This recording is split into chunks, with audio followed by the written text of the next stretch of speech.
Nowadays, many people are suffering with back pain.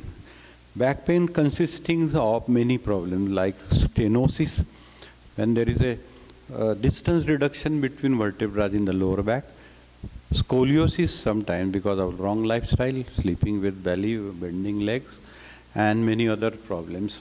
And similarly, slip disc. Slip disc is a big problem nowadays. People are suffering with slip disc and sciatica pain. Some young women also are suffering with PCOS and PCOD. So PMT. So all these problems will be solved with these following practice which I am just showing to you. These practices, along with these practices, one should adapt the pose called Shavasana. Most of the time one should sleep in Shavasana and not to sleep on the side on which the sciatica is developed or pain radiating or pain formed in the side. Many people sleep on one side for longer time. Some people sleep on belly with bending leg. All they are suffering with sciatica, slip disc, and stenosis and PCOS in young women.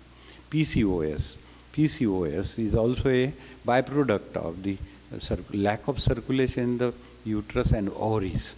So we will start some practices to control all these problems in 20 minutes of time, maximum, minimum 10 minutes of time. The first practice, Tadasana, is very important to stretch the muscles of the lower back, center back, dorsal and lumbar region. And this is good to tone up the muscles on the legs, thighs and calf muscles. Repetitions will be more enough. 5 repetitions are good enough to control the problem. The next practice is Kati Chakrasana. Legs apart and hands in the line of shoulder to rotate the spine in circular angle. This is known as Kati Chakrasana. Both sides 5 times will be good enough to control the pain in the lower back, pain in the legs radiating, referred pain from lower back to the legs, feet, ankles. Next practice is Trikonasana. Legs apart by 2.5 feet, turn your right toe toward the right and bend sidewise for number of 10 normal breaths. Repetition 2 will be good enough to control the problem. And breathing will be normal. In both sides you have to repeat alternately. 2 to 3 reps will be good enough. And the lowering of the body depends on your ability and flexibility and pain condition. One should not strain too much unnecessarily. The third practice is Padhastasana, backward bending and forward bending as much as possible to the patient. Patient cannot bend forward as much as the model is showing. So you should do as much as you can. Backward bending and forward repetitions will be enough. 5 repetitions will be good enough. The next practice is Marjarasana, cat back pose. Kneeling down with legs, hands and apart, and the position is like this. Then repeat the movements of neck and lower back. Maximum repetition will be good enough 10 times. This is known as cat back pose, Marjarasana.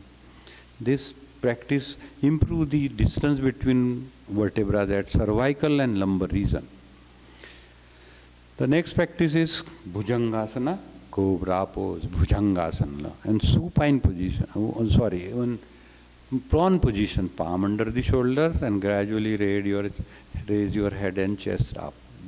Breathe normally in the position for number of 10 breaths. 3 repetitions are good enough. The next practice is Ardha Shalvasana, half locust pose. Hands toward the leg side, palm downward and lift one leg without bending your knee. This and breathing will be normal. About 10 breaths will be enough to stay in the position and repeat this alternately 3 times.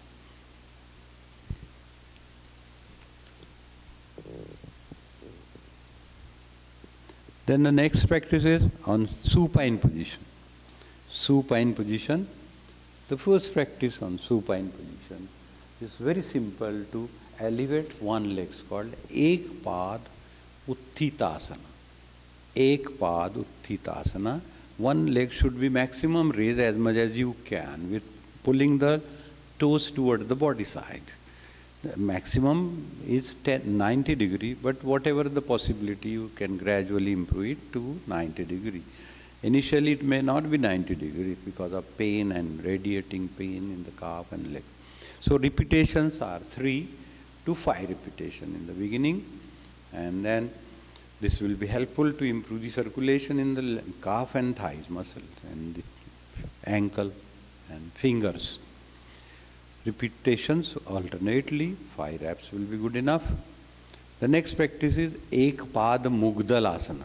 One leg rotation, 5 reps clockwise and 5 anti-clockwise. This will be helpful to improve the circulation from the very starting of the hip joint and the area of the affected area of the lower back. One has to complete clockwise and anti-clockwise on one leg and then next leg. Movement will be smooth without jerk and maximum 5, minimum 3 reps clockwise and anti-clockwise. The next practice is Pavan Muktasana in different way. By raising the legs toward the body side, holding the knees together and pull the knees toward the chest and release immediately. Place feet down. Like that, you have to repeat 5 reps. This is a Pavan Muktasana in a different fashion, 5 reps, different way.